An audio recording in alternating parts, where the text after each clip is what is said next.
So, January 14th taught me why I struggle to believe anyone actually gives a damn about me. And honestly, it made me laugh when I finally figured it out.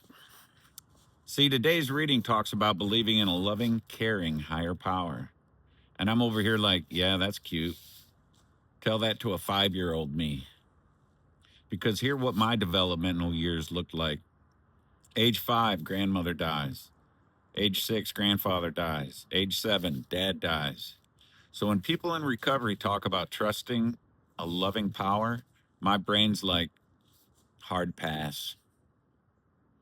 Because the power I learned about as a kid, that one took everyone who was supposed to protect me.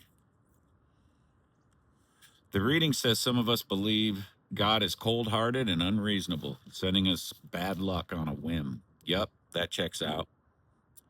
When your childhood is basically a grief highlight reel, you don't develop trust issues. You develop trust facts.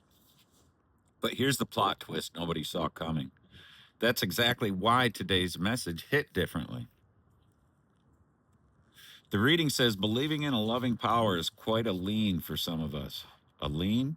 Bro, it's a full-on trust fall off, a skyscraper.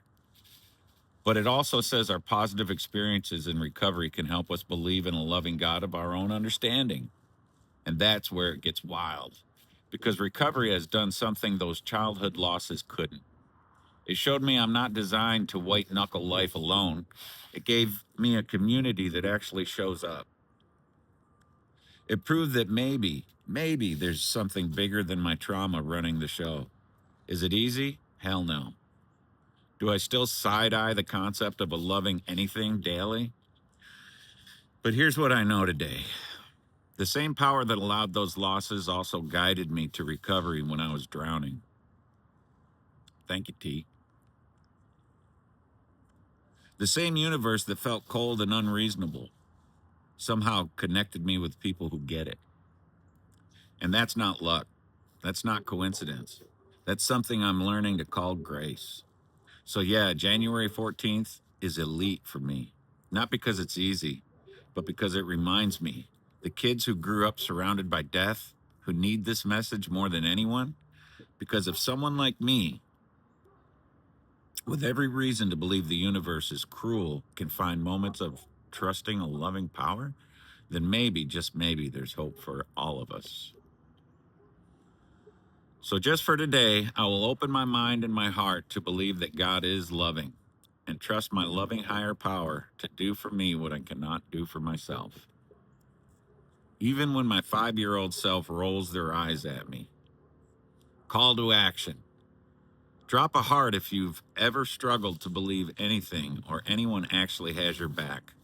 Let's normalize having trust issues with God and working through them anyway.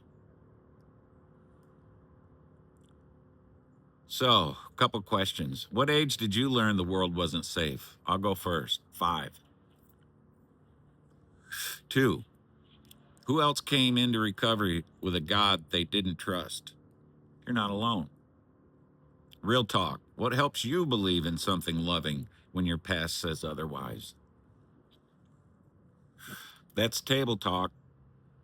That is park talk today. But my power's back on tomorrow, and we'll be back at the table. Same bat time, same bat channel. Netto out.